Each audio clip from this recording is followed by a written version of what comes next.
Is authenticity about showing up the same way everywhere or just showing up with intention? Today's guest is here to challenge everything you thought you knew about being authentic at work and why the journey matters way more than the destination. Welcome back to Empowered and Out, the podcast that helps LGBTQ plus professionals reclaim their purpose, rebuild their confidence, and thrive in careers where they don't have to mask who they are. Today, I'm thrilled to sit down with someone who's spent over 30 years transforming how people connect through events and how we show up while doing it. Don Pietranczyk is a powerhouse in the meetings and trade show industry and winner of the 2023 TSNN Diversity, Equity, and Inclusion Award. But beyond the accolades, Don brings realness, reflection, and a refreshing take on what it actually means to be authentic, especially when your identity and visibility are evolving.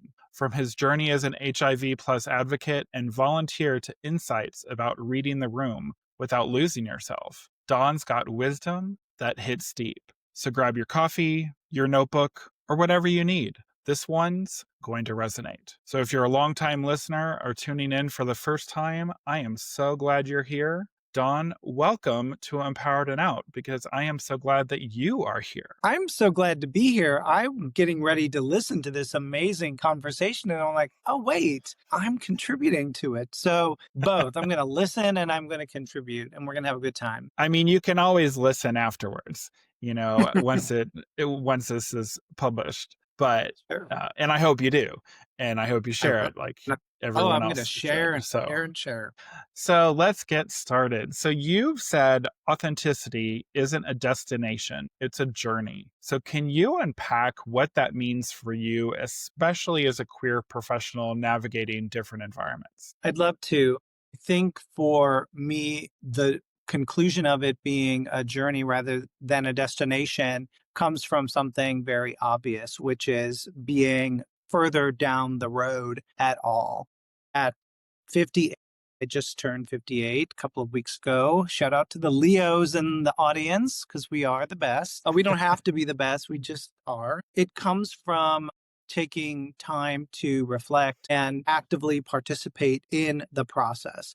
So as I did that through time, I realized that I needed to adjust in order to accomplish the goals I was looking to accomplish while still being able to look at myself in the mirror every day. And when I thought about it, when I look back, it's a winding, crooked road. It's not a straight line.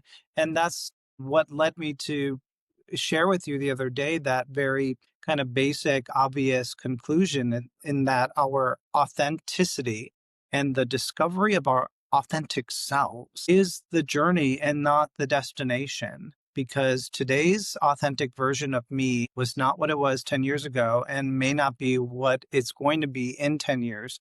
And I think that keeping that in mind allows kind of an exhale, in my opinion, because I'm therefore not confined to this definition today and every day in all spaces. For sure.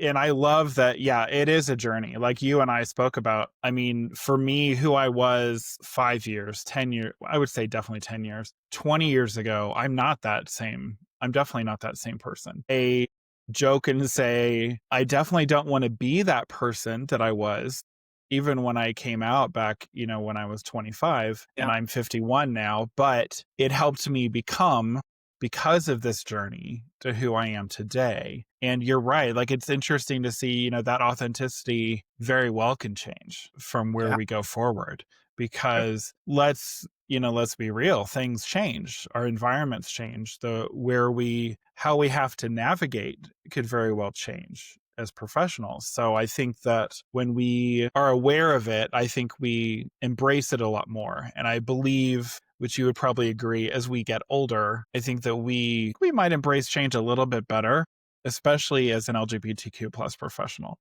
I think that we have gone through a lot and seen a lot, that I feel Yeah. that if we don't embrace our authenticity with the craziness of the journey that we have called life, it's going to be probably pretty rough. Right. Yeah. And that's the ironic thing where as the older generation, or at least compared to the young, it's like, oh, you're set in your ways and you're so like immovable. But it's exactly as you just said, the opposite with regard to authenticity, because we become more and more familiar with ourselves and therefore more and more comfortable with ourselves and have a deeper understanding of ourselves and the world in which we live, and therefore adjustments and readjustments can be made versus when we first started our journey. So you coming out at 25, anyone who's younger than us, which in some days I feel like is the rest of the world, but anyone who is on their even their coming out journey, remember the coming out journey. Like I always said, it was Mhm. a 3-stage play. Like come out to myself, come out to my friends, come out to my family. Like these were the stages that I went through, and it started in my early 20s. So I found that comfortability after those 3 steps, those boxes were checked. And then the fourth box was able to be checked, and that was being out and authentic at work, which that is another moment to hold one's breath. At least it could have been for me in the 90s, but thankfully it wasn't. Yeah, I agree with you.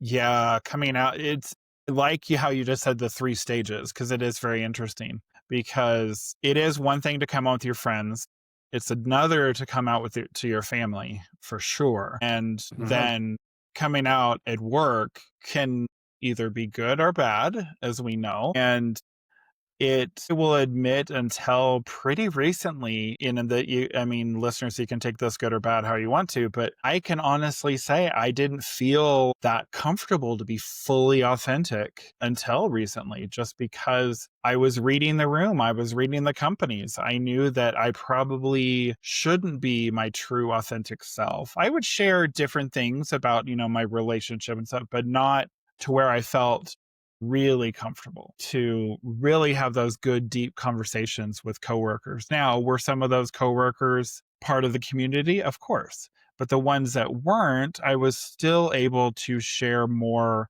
than I had in previous, jobs that I'd had. Yeah. I was very lucky to be in the first corporate environment that didn't have any hangups with regard to that and just accepted everyone who is at the table as a contributor to the business, sans any age, sex, orientation, religion, color, etc. It honestly was that kind of an organization and still is today. And I think that I have, not I think, I know that I have them to thank for my ability to have confidence in presenting authentically in a place of business. Founded there, started there, and then from there just grew when I left there in another company and then finally this company. But without that initial, like, peeking my head out, and instead of having the door slammed in it or pushed back in, people, said, come on in, that will make all the difference. I mean, you can that Hmm. applies across the board. Children on the playground, like in college dorms, like any, and it doesn't even have to do sexuality. It's just about how do you receive people and how they are received and what that impact can mean for their journey, their trajectory. So that baseline was created, and everyone has either them to thank or to wag their finger at because it's been unapologetic ever since. So let's talk about reading the room. There's sometimes pressure to be consistent in how we present, but is adapting our energy always inauthentic?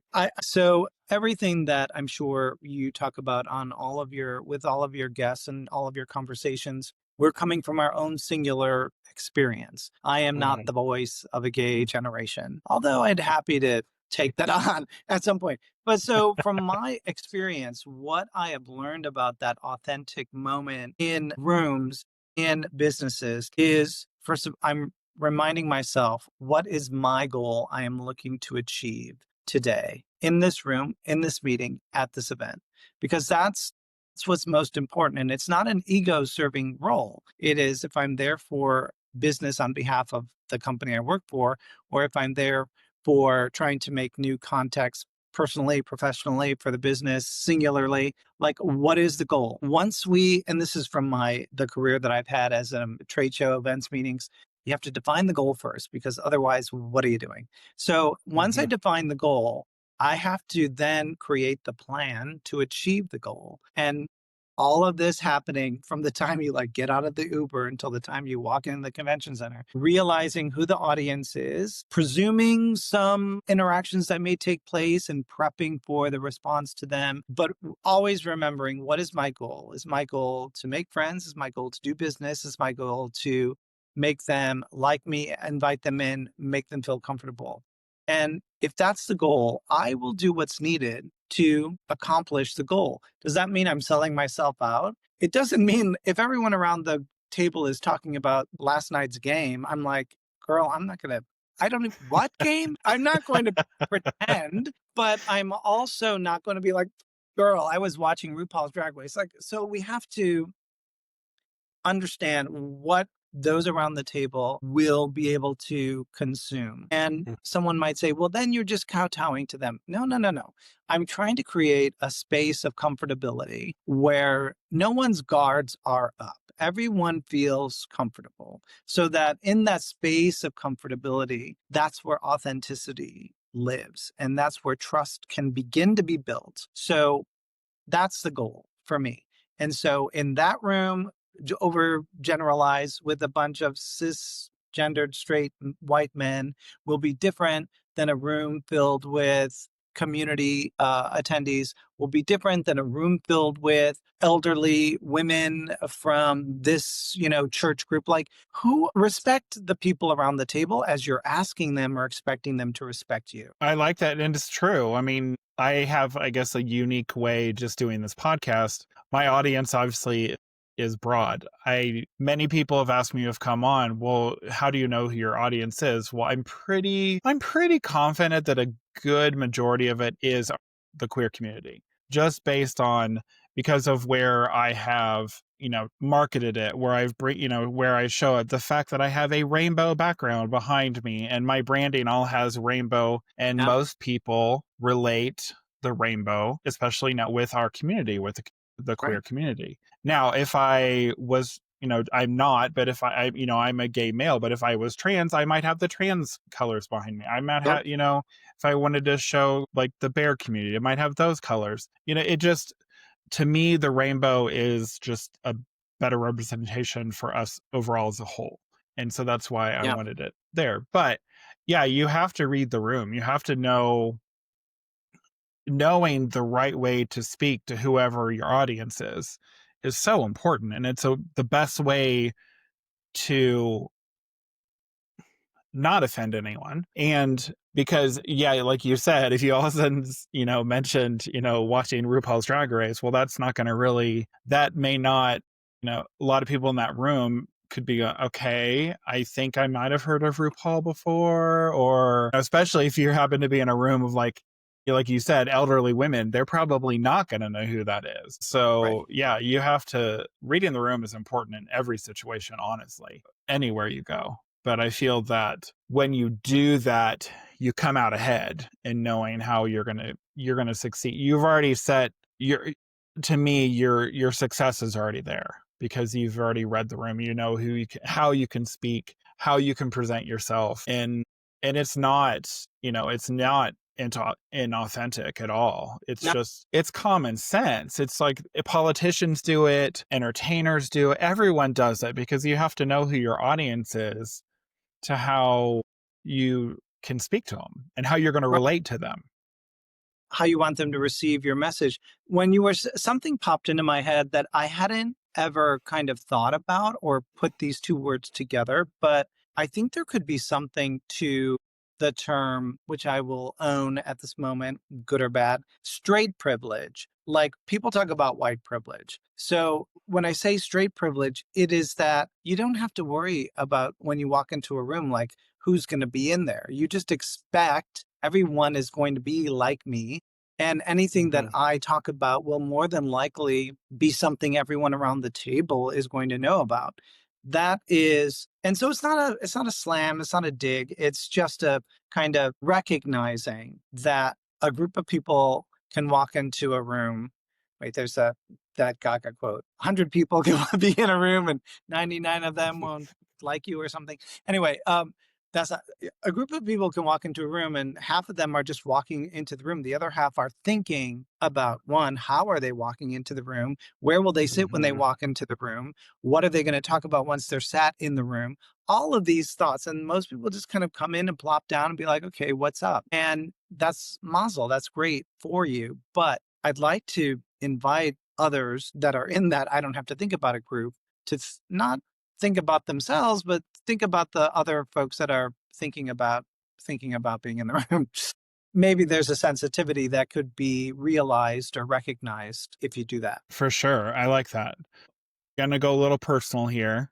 Can you share the story that you mentioned about the friend who came out to you quietly and what your response taught you about the power of how we show up in our truths? Yeah, this is a pretty fresh experience. A month or two ago, a person with whom I've done business for years, who presented or was at the time a straight woman married to a straight man, and then I hadn't seen her for years and years, maybe a decade. And then our paths crossed again, and we started chatting. Somehow or another, we got to the conversation about, or the conversation landed on the subject of queerness, and she said, "Well, I'm identifying as queer these days," and kind of giggled about it. And I said, I'm going to make up a name. The name I always use, Sheila, even though I don't know anyone named Sheila. When I was student teaching and I was writing sentences on the seventh grade chalkboard, like let's dissect the sentence. Sheila went to the mall, or Sheila, blah, blah. And everyone's like, who is Sheila? I'm like, she doesn't exist. That's the beauty. Like, I can use Sheila and I'm not pointing anyone out. So anyway, I said, Sheila, why are you seem like a little soft about saying that. How do you feel about it? She's like, well, I don't, I don't know. Like, it's new, but it's not new. And I said, and she's like, and this was the important thing. I don't know how people are going to respond to it when I say this. And I said, what I think is really important is for you to consider the idea of how you say something about this to someone you're talking to, a group of people, your colleagues, the general public, is giving them the indication of how comfortable and confident you feel about it. Therefore, you will provide them a comfort and a confidence in how Mhm. they can respond. If you're tentative about it, they're going to take that as a cue. And there's a study that says people kind of reflect verbal cues and body cues from people they're talking to, either when they don't know or as a compliment or whatever the case may be. So when you show up in a tentative space, and especially if this is new space to them or space they don't know about, I don't know. Okay, I guess. But if you're like, I had this amazing year where I went on a self discovery journey, and it resulted in my realization and my happiness in planting a flag in the bisexual community. And I have been living openly as a bisexual for the last 2 years, and I love it. That's a lot different than, well, I'm not married anymore to a man, and I really don't really date. Same results, or same Mhm. story, but different results. For sure. Yeah. Yeah, very much so. Yeah, it's interesting. I mean, as we mentioned, obviously coming out is it can be very stressful, very interesting how you how initially say it. And I even remember, goodness, playing the good old pronoun game for quite a long time when I first started even dating Oh. someone because Dating a man, but referring to him as a her when talking to people who didn't know you were gay, but you wanted to let them know you were in a relationship? more just saying like they or them, which now they and them. Right. Got it, got it, got it. Yes, Yeah, fine. yeah, Yes. yeah. Because now, Okay. of course, we hear they and them, and that seems to Oh, that's always it. tend to fall in the trans. That's how Yes. really mostly our Potentially trans worse. community, like, typically is the pronouns that they use. And so which by the way is a little confusing because I would love to chat with someone, which I haven't had a chance with yet, but plugged anyone who wants to come on and talk about this. Someone who is younger, who is maybe a gay male, and did they did they initially just start saying he, him, when you started seeing someone that was gay, your first boyfriend or whatever? Or did you do what we did and had to use a they, them sort of, pronoun? Because when you say that to me now, I hear that and that makes me think of someone in the trans community. It doesn't make me think of, oh, I'm hiding my sexuality. Right. So, Right, right. Or back in the old days, even being 7 years older than you, when there were English classes and whether it was grade school or high school, the use of the pronouns was sometimes people would use they and them just incorrectly, not on mhm. purpose, but just incorrectly. And it was very kind of like beaten into the students about be precise or specific with what it is you're talking about, just for clarity's sake. So it kind of went from I don't know any better. So I was using, of course, I have an English degrees. Someone was not using it. They were using it incorrectly. But then you go to the gay using it incorrectly on purpose as your beard. And then we go to the most recent usage of they, them, which has been adopted by the transgender community as well as non-binary, etc. So, not to get nerdy and geeky about words, but the life of two words, they, them, from like the last 40 years and what it meant, and who knew that 4 letters, or in that case, 8 letters, could cause such a commotion. Very, very true. It now just makes me feel old, Don. Good job. No, I'm further down the line, so you're the I know youngest you one on the are, call. but that's all right. So you received a DEI award for your work, and congratulations, because that's Thank you. awesome. So, what does meaningful inclusion look like to you beyond corporate checkbox, and how do we ensure it's more than just optics? Meaningful for me, especially in our community, was the visible presence of our community as the community. So in the early years when I was a part of this organization, I would go to these conferences and I knew he was gay up there on the dais, but he never included that as part of his bio. That's visibility, but not connectivity to the organization Mhm. or to the community. Similarly, oddly enough, when I went to this group's the first time I went by myself. And sometimes I say she's used to just going to places by herself. So I'm standing there, opening night mixer, people, hello, shaking hands. Are you going to the Friends of Dorothy? Or are you a friend of Dorothy? Are you going to the cocktail party? I'm like, this is my first show. I don't know anyone named Dorothy. And then I didn't get it until people who are older get it. And, now it's kind of found its way back into the conversation, but it was the code for the gay group and asking if I were going to go to the cocktail party. And he said, well, here's the information about it in case you want to attend. And then as a couple of days went on, someone gave me a clue as to what it was. And I'm like, well, I am definitely going to this. So what it was on an ongoing basis, this person or this group of people would host a cocktail party in their actual room before the big closing night event. And it was just a place Hmm. for the community to gather. So think of a hotel, maybe a suite where there was like a living room and then a bedroom. And so everyone would be in the living room and there'd be like 20, 30, 40 people in this little hotel room. But it was all of us in community drinking whatever there was to drink and just kind of being like, you open the door and you're like, this is my people. I ended up going back to this group a couple of years ago. 20 years had passed since I had been to their show. And it was like, oh, I wonder if the Friends of Dorothy are going to still have a reception. They not only had a reception, but it was in a big ballroom. It was corporate sponsor. It was chafing dishes and 2 open bars and a DJ, and the president of the organization opened up the evening with some words. And I was like, this has really come a long way. And the point of all of that is visibility and community. That's how organizations can show up in on site experiences when communities can feel welcome and in psychological safe places. So I launched one last February, August, last August, and at our show. And it wasn't talked about because I didn't want anyone to see it in the official listing, and then start wagging fingers and why is this and not this. And so it was a word of mouth. And all I did was say, and I called it the Rainbow Connection, like we were talking about earlier, the kind of connection to Hmm. rainbow and what it means to the community.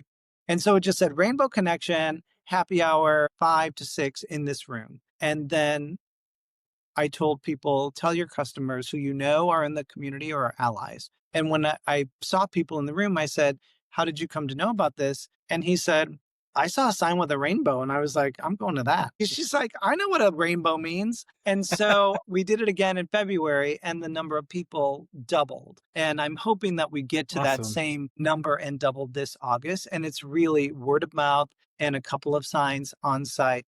But the point is that when we're in this room, it is community, it is safety, it is brotherhood and sisterhood. Meaning, when I go onto the show floor the next day and I see you, we can have an exchange like, what's up? Like, I know who you are and you know who I am. And now I know someone is here. Now, I'm not the only one. I've got Mishbuka in the space. I've got family. They're here. And that means so much to people who are in a minority space. And whether it's a religious space or whether it's other kind of diverse needs, from emotional to personal, or anything that doesn't automatically show up, Hmm. that you can say, oh, like if I'm a person of color, I see another person of color, I say, okay, there are two of us here. But that's an easy kind of check, visible, Right. visual. But these are the things that need a little bit more. I like that. And it's funny that you said you didn't know what Friends of Dorothy were initially. And I will admit, it made sense once I, knew what it was. And I was like, but I was honestly, I was the same way. I didn't know what that meant at first. I was like, what?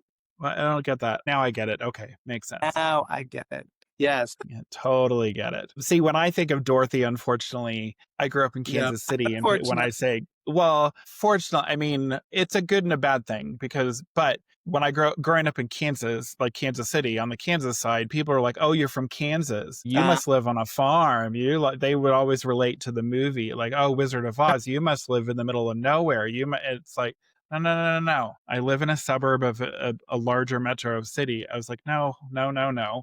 But and it's all that's where color. I It's not initially black and white. exactly. Oh, I thought you yeah, were it going to say, when was I hear Dorothy, I think of Dorothy Spornak, because that's another, oh. like, I mean, I yeah, that's mean, is right. also I mean, that's also something that probably us, the older Yeah, gays that we relate to applies. because yeah, it completely applies because I mean, still to this day we watch that show just because first off it was great, but they showed representation of our community Yeah. in that show, and they stood up for it. I mean, not necessarily Dorothy, but yeah, so it was a great, well, that's not true, she did, I guess she did, yeah, but Yeah. I think that they as a group were also, like, they were double minority. They were women, and they were women of a certain age. And in the 80s, after women got to that age, they were, kind of tossed aside. So we were watching a group of people who were othered, like we were othered. And mhm. that's the way everything that you said as well, because the writing was so smart and they addressed issues that people would never, well, not never, would have a tougher time addressing today, but they just did it very openly and humanely, and in some cases comedically. I think it was the otheredness, and I think it was also the kind of community and camaraderie between the four, like your girlfriends, Yeah. and you can just apply it to any group of friends. Well, and I think that's why it still stands today, and I think that's why many Sure. in our community can relate to it and also still keep watching it because we get that Mhm. humor, we understand that. We understand what they were talking about. And when they brought up certain subjects, we were like, okay, now, thankfully, some of the issues they did bring up have changed and have gotten better because, if we hadn't, when you think about how long ago that show was on, I think we'd be in a Yeah. horrible place if things hadn't changed. Yeah. I mean, personally, from being HIV positive, the episode where Rose thinks that she Hmm. may be positive, and at that point it was conflated with AIDS. It was A and B were Right. together versus luckily where we are today. But it was treated so respectfully and so appropriately and in such a way that allowed people to receive information that they otherwise might not ever have known or been exposed to, and digest it and consume it. That's a really, really important element of communication at all. But as we're talking about this show and why, to really circle back to where we were talking earlier, why representation matters. Hmm. People can see themselves in that scenario. Like Blanche was, you're the one that's sleeping around all the time. And she was able to say, like, this is not a bad person's disease. This is not a punishment. And coming from characters that we come to love and respect and appreciate, and hearing that really, really, really important message, especially at the time, Right. Oh, for was sure. extremely Yeah. impactful. Well, thank you. You clearly have read my script because my next question is talking about your positivity. So, you've been open about living with HIV and supporting causes like GMHC and PBS. What role has volunteerism and activism played in your personal and professional identity? We in the gay community at all, whether you're positive or negative, owes our literal lives to volunteer organizations such as GMHC, which was the first organization to get together to fight for gay rights and HIV and AIDS awareness in the early days. And it was the beginning of what became our liberation. And so I'd always felt very strongly, especially as once I came out and owned it, I was like, of course we deserve equal treatment and we should get equal treatment as everyone else. And then when I became positive in 2010, it was I was living in Los Angeles, and it was an organization called APLA, AIDS Project Los Angeles, that I mean, it's a dramatic statement. I can say they saved my life because I didn't know. It was a very unexpected diagnosis because I'm a self-proclaimed Patty Simcox following the rules and not trying to do everything right, and thought I was doing everything right. And then this happens and it's a head scratcher. No time to be wasted on the how, and more time to be wasted on what to do now. And I was connected with AIDS Project Los Angeles, and they provided two of the most important elements for me at that time, which was counseling and support slash community and access to medication. These were that I had just lost my job months before. I was unemployed. I think I had Cobra, but still, I didn't know what steps to take. And in 2010, it was just the real beginning of like medical companies providing support for people to receive their prescriptions, either covering what their insurance didn't cover or covering at all if they didn't have insurance at all, just to make sure you had your medication. I Hmm. remember I broke down in the pharmacy when they told me that I wasn't, first of all, when they said that the bill was going to be like $300 or $350 every month. And then they told me that um, they were going to take care of it. And then after that, APLA was able to connect me with with the companies and the paperwork that needed to be filled out. And sure, like anything in life, people just don't hand it to you. So I made the calls, I Right. filled out the paperwork, I did what was needed, and I received the treatment that I needed to receive, simultaneously working with the counselors one on one and in group therapy to help me kind of get my legs under me. But I remember in the first meeting, and this is probably a part of my what I do for a living, because I'm like, okay, let's go into fix it mode. What needs to be done and how are we going to fix it? We are going to focus on the problem and what is the goal we need to accomplish. So, like the first meeting I went to in the group, everyone was going around the table. When did you get diagnosed? 5 years ago, 3 years ago, 10 years ago? And I was like, I was diagnosed yesterday. And they're like, wait, how are you at this meeting? And I was like, how is anyone not at a meeting? If there would have been a meeting last night from the doctor, I would have gone to this meeting. What are we doing here? And how can I do more of it?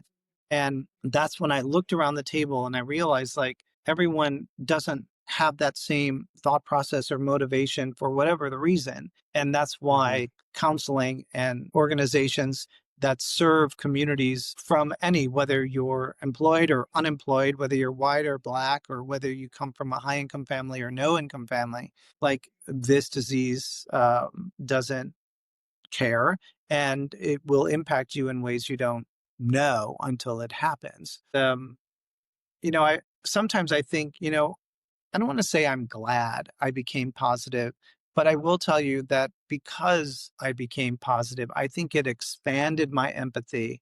I think that I always cared, but Mhm. I think it just allowed for that empathy to really, really expand and kind of move it up the ladder of like things to pay attention to and that are important, which is service to others or support of others. Because I had that experience where I could have if that didn't exist, I don't know what would have happened. Yeah. So I just have to ask, had you done any volunteering or activist 2010? I participated in pride marches, like to support organizations that were there to just be there and in spirit, Mhm. performed in them as well, performed in an annual benefit for it's called Dance for Life in Chicago, and it raises funds for the dance community for people who are living with HIV and AIDS. So, and of course, being also in the dance community, like being exposed to people before becoming positive, like understanding it at all. So I wasn't Mhm. like figuring out what it meant to be positive when I turned positive, with the exception of it happening to me. But it really, expanded my understanding of it, as it hopefully should for everyone. Well, and so I would assume then that you got definitely a lot more educated, obviously, because you were going Sure. through it then compared to, and because I feel that sometimes until we go through something like, becoming positive, that you're probably not, unless you know someone close to you or you're volunteering or being really active in doing that, you're probably, unfortunately, your education is probably not right there with those who are going through it. That's exactly right. And that's why when I went to that first meeting and I thought that way, I said, I am going to be as good of an ambassador for this as I can be. And whatever it takes and in whatever ways. For example, I wear a red ribbon lapel pin on every suit that I have and on every coat that I wear. And it's not the same pin. So I have like 50, 60 pins. And Nice. some people actually have to ask, what is that? And I'm glad that they ask. Part of it is look at this ribbon and know that I'm connected to this ribbon in some way. Hmm. So now you are aware of the subject matter, whether we engage about it or not. So it's in your head. Or someone who said, what does that ribbon stand for? And then I tell them what it stands for. And, I came out officially, even though I did not keep it a secret when I was working, but I posted something on our intranet in the company for a World AIDS Day. And I said, the reason I'm posting this is because it's so important for, exactly as you said, Jonathan, to know about the illness, and in this case, HIV and AIDS, but it can be about anything. Hmm. And you won't know about it because if you don't have it or someone in your immediate family has this affliction, like, why do I have to worry about it? And to some degree, I mean, I can't fault someone for that. But my goal is I'm writing this so that you can say, now I know someone who is HIV positive. And if someone is at a cocktail party or a family event or something, and someone makes some grand uh, statement about, well, all HIV positive people are X, Y, and Z. And I just don't Hmm. happen to be X, Y, and Z. And that person's like, well, actually, because I know someone who is, first of all, do you know anyone who is? And if not, how can you make that claim? I do, and they're not that. And that invites a conversation or expands knowledge, and either of those two are good places to be. For sure. So I'm gonna follow up a little bit, going back to it. Did it shock you that when you've worn the red ribbon, that people don't know what it stands for? Because I feel that it's kind of been around for a while, Yeah. the wearing of the red ribbon. Well, I mean, to me, yeah. it just to me, I would find that almost a little shocking that someone wouldn't know. Oh, I guess it also depends on where you might be, because obviously I would think more people in our community would obviously understand what that means. But I would think that if you were maybe at an event that is maybe filled with more heterosexual, like men and women, cisgender men, they might not know what it is, I Yeah. guess. It's aware and it's also a who, more specifically age. I'm not shocked when someone young asks me, what does that stand for? And that's who did. And it was I think she was working at JFK at the airport. Mm, So okay. Metropolis, I mean, or at least access to it, but she's young and maybe she doesn't have any exposure to it. And I certainly would never fault anyone. Like, for example, I remember I was at the Stonewall Park, the little park across the street from Stonewall Inn in New York, and I was feeling very 80s when I left my apartment that day, and I wore my Wham t-shirt that they were famous for in the 80s that said, Very nice. choose Yeah. life. Remember that, right? Oh, yeah.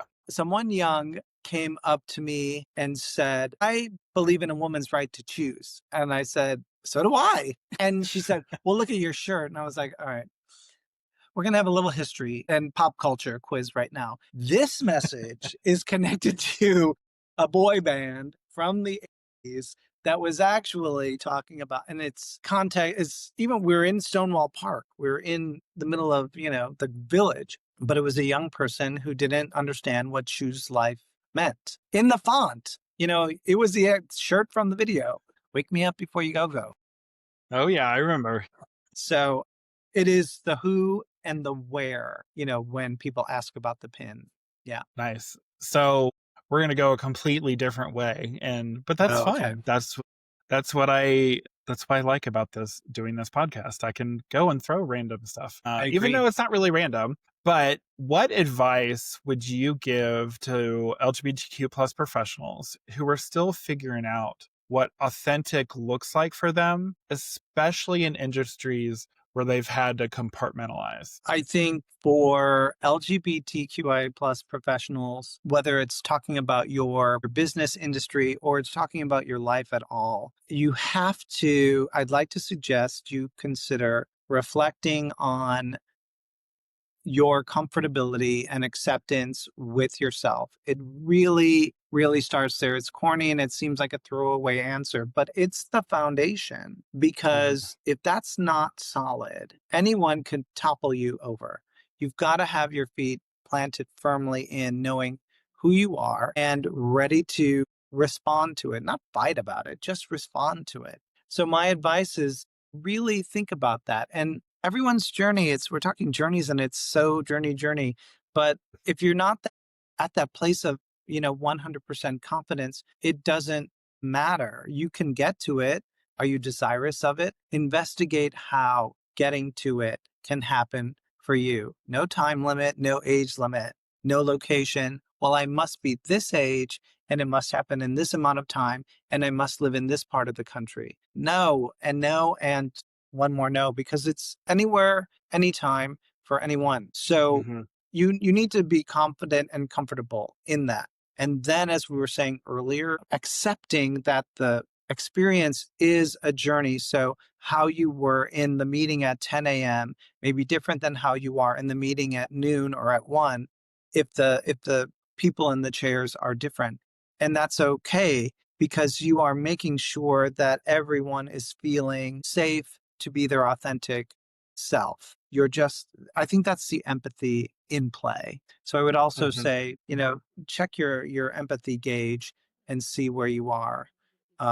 empty or full. For sure. And just to throw it out to our other listeners who are not a part of our community, maybe they're Yep. an ally even, but I guess you need to be your authentic self as well. You need to, when you're comfortable in your skin, like you kind of referenced it a little bit, but obviously it was targeted to our community. But I feel that if you're not able to be comfortable and authentic, even how you, even not trying to be someone you're not, you need to be yourself. But I feel when you get Yeah. to that point of your authenticity, you're going to shine as an employee. You're going to shine as yourself.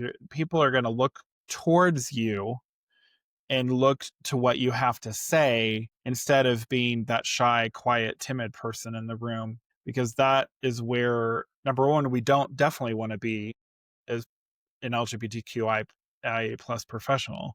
We want to be the ones who are the proud, wherever we can be, to shine, to Yeah. show that, hey, we're the ones who should lead that project. We're the ones who should be leading that, that department, whoever, leading that event, whatever it might be. Because I really haven't found too many people in our community that are quiet for the most part. We like to share who we are, and we like to share even our expertise, even if it might not be even, queer related. It might be, oh, we're the best, photographer. We might, think we're a great, podcaster, coach, whatever it might be.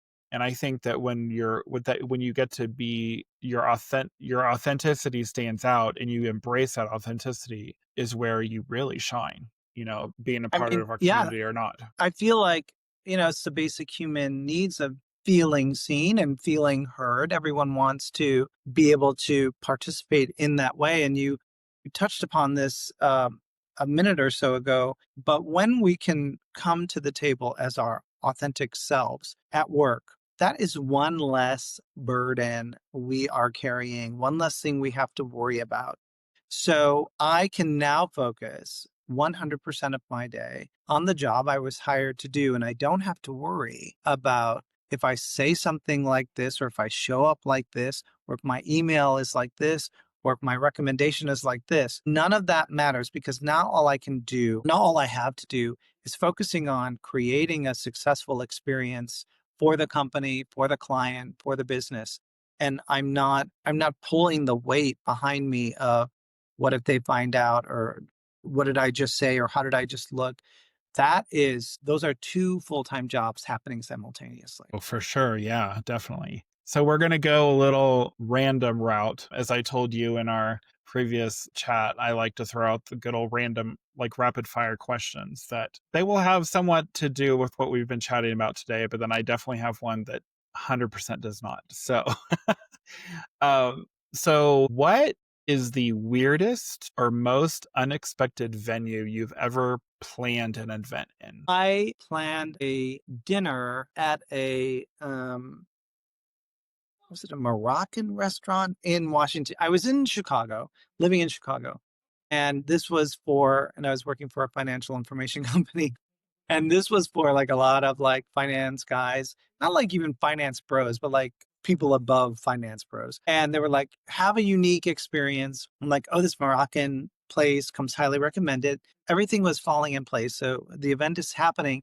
And all of a sudden, these belly dancers come out half naked, dancing, etc. It was just part of what the restaurant did. It was a very high end, well respected, but it wasn't. I think the owners or may have said, we're going to give you a special treat for spending all this money and having your thing here. And I'm like, oh, special treat at no charge. And these women, lovely and talented, came out. And I was standing on the side, as any event planner does, just kind of watching the room. And I saw so many heads from our team like shoot a look at me like, is this supposed to be happening? What is happening? Are they going to get completely nude? What is going on? And I felt like, okay, pose, don't show worry or concern. This is exactly what's supposed to happen. They all stayed clothed. Everyone ended up having a good time, but that was unexpected. And I actually just went to a reunion of sorts, and two people who attended that said, "Remember that time?" And I said, "I do." Yeah, how could you not like forget it? It's definitely. Wow. Yes. Alrighty. So if you could throw a dream conference anywhere in the world, where would it be and what's the theme? And what is the theme? All right. So I'll get absolutely personal about the theme because I think it should be themed for the LGBTQI plus community with breakouts that address every letter in the community and every issue that we're facing from the community. Of course, having people, keynotes from supporters and people who are impacted. For example, Billy Porter, who is HIV positive. I would definitely have him. As a matter of fact, I had him do a keynote for an event a couple of years ago. He was so lovely and it was a really great experience. And it felt good to have him present this message. Currently, I'm working for a fashion group. So he was, and of course, as we know, he's known for his fashion looks and taking chances and kind of androgyny, etc. So that was really what the focus was about, which was great. So that would be the subject matter. I would want us to talk about everything from personal to professional to political, and how are we all going to get together to create a kind of synergistic movement, message, plan to support ourselves, to uplift ourselves, but also to expand that invitation to our brothers and sisters that are outside of the community to join us. So that's the what, but what is the where? Like I can choose because I've never been to Greece. I'm like, maybe we should go to Greece. Who am I inviting? Like, do I make it easy for everyone to come, put it right in the center of the world or the US, like in Chicago, where I'm from? Maybe have it there, maybe give a nod to the hometown. Maybe that's where it will be. Bring it, I'm going to have it in Chicago because that's like pretty much the middle of the country. Let's do it there. Pretty much. Pretty much. Yeah. Yeah. I say pretty much, but being from Kansas City, I would say Kansas City is a little bit more center of the country. I But you're figured you not were going to. but you're not from Kansas City, so that would I'm make sense why not. you're doing Yes. Chicago. And honestly, I love Chicago, but it's definitely a fun city, especially for the LGBTQ plus community. I mean, Boys Town, fun Nice place. All right, last fun question for you, and then you're going to have to think a little bit on one. But what's your go-to karaoke song when it's time to let loose? My go-to karaoke song. Oddly enough, I had been emotionally abused with regard to singing. Used to, I have done, and this is what I mean by that. I am a professionally and classically trained dancer for 40 years, so I'm very confident and comfortable in the dance space. And in musicals, obviously, you dance and you sing. And so I Right. did singing a little bit in high school and then in my adult. And I never felt like I had like a solid footing on my singing. And one time we were, I don't think this friend, this former castmate will be listening to this. Maybe she will.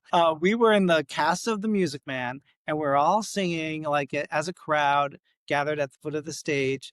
And I was placed next to her, and she put her hand up my ear, and I was like, I do not sing that bad. And she alleges that she was singing harmony or trying to get her pitch, like it had nothing to do with me, but she was just really concentrating. And it's like a group of 20 people, like, how are you supposed to? And I'm like, Yeah. maybe it's true, maybe it's not, but like that hangs over me like a black cloud. Therefore, karaoke is never my favorite thing to do. But the last time I did karaoke, I was in a very comfortable space with people that made me feel psychologically safe. And it was a duet, even though it was like a singular song. And it was, oh God, it's a Michael Bublé is a version of a Michael Bublé song that I just love so much, and his orchestration and his rendition of it is so good. And I feel like I sing it pretty good, but that's just for me to say that I think that I do. And when I was living in LA, driving my car all the time, like I sang, from Les Mis, I sang from Cabaret, Very from nice. Wicked, of course. Like we're all singing from Wicked, aren't we? Of course, yes. Yeah, I that's mean, funny. Well, what's funny is that even though I am in a chorus, I will admit I'm not a huge fan of karaoke because I get too paranoid. Like, because it's much easier if you're in a chorus because you have many people around you. Now, yeah, in defense of your castmate, I do. I hold my when I'm even in a choir rehearsal because if I have someone maybe singing too loud next to me, I want to hear myself, and I want to make sure that, especially as I'm starting this week, our new season starts, we are going to be singing a lot of music that we have not sang before. And if some people are not really singing the right notes, I want to make sure that I'm hopefully singing the right notes. So I'll actually hold my just make sure I can hear myself. Because sometimes people love to. I mean, I'm in a chorus of people who love to sing, and yeah. sometimes they sing a little bit loud. And so if I can at I'm least happy have with the one loud one. point where I can hear myself, it's much better. If do not put me in a three-part harmony if there are three people total. I need to be next to someone who's singing the same part you have assigned me so I could jump on his. And once I'm there, it's like if you could start the bike pedaling, I could pedal us to where we need to go, but I just can't get it started a lot. And I gotta Yeah, just I get remember it. and then Yeah. I blacked out. It was we were doing a song from Rent and everybody was given like a harmony part and I wasn't next to my part. I was next to a girl part. And after we finished, she's like, or no, it wasn't. She didn't even wait till after we finished. She's like, I don't think that's your note, baby. And I was like, never singing next to her again. I lip synced the rest of those performances next to her. I was too nervous. I mean, I understand. Even though, unless I'm really fully confident, it's hard for me to want to sing confidently. Because even if especially if I'm not sitting next to someone who is, or standing next to someone who is the same part. Because if I'm not, that won't happen for me until it's concert time. Because then they mix us up and we're not singing by the same parts, and then I'm fine for the most part. But yeah, no, I get it. I understand where you're coming from, and I probably would have mouthed the words too, but that's just Well, me. I'll just close with the next time you're in New York, you'll have to go to Marie's Crisis if you haven't been to Marie's Crisis I before. have It's in not. the Village. It is a small space downstairs. You can touch the ceiling, and I'm not tall. And it's piano bar where everyone sings along, and it is serious. Of course, it's New York.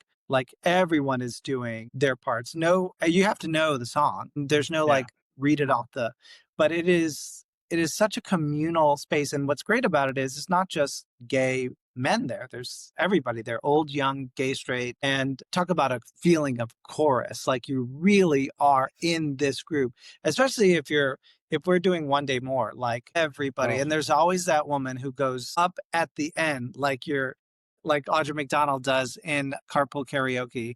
If you haven't seen that version of it, like I have. with Yes. her, Yeah. yeah, she goes up and they're like, yeah, there's always that girl. She's always there in the bar. And I hope for her because it's such a beautiful note to hit. But Marie's Crisis, that's where you and your partner should go next time you're in New York. Very nice. All right. Well, as we're getting closer to the end, I got to ask, what key piece of advice or actionable tip could you leave our listeners today? I think I'm going to reiterate a little bit of what I've said, which is knowing what two things to know yourself and your goal. What is it that you're looking to accomplish in your day to day, in your job today, in your career at all? We don't think about, a lot of people don't take the time to think about that 3-year plan, 5-year plan, etc. And there's a real sense of ownership and, as odd as it's going to sound, control. I can have control over my thought of what my plan is. I may not have direct control over the results of that plan, but Mhm. knowing I've got a plan, there's a real like great confidence in that and a strength in that.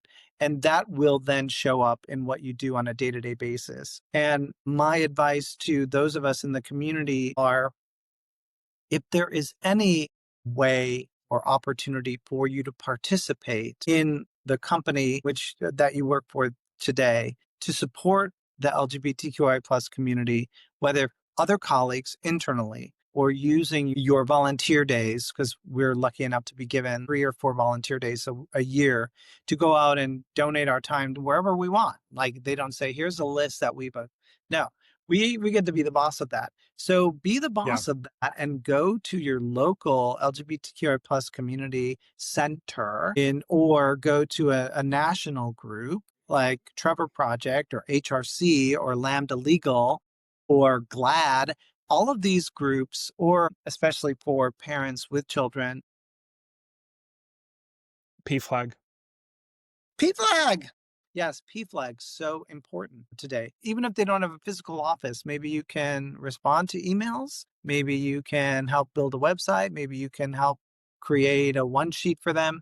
These are things organizations really appreciate the support with. And trust me, I can't think that you wouldn't feel better about it after you've completed that experience. For sure. Definitely. I would agree. You made me think about that.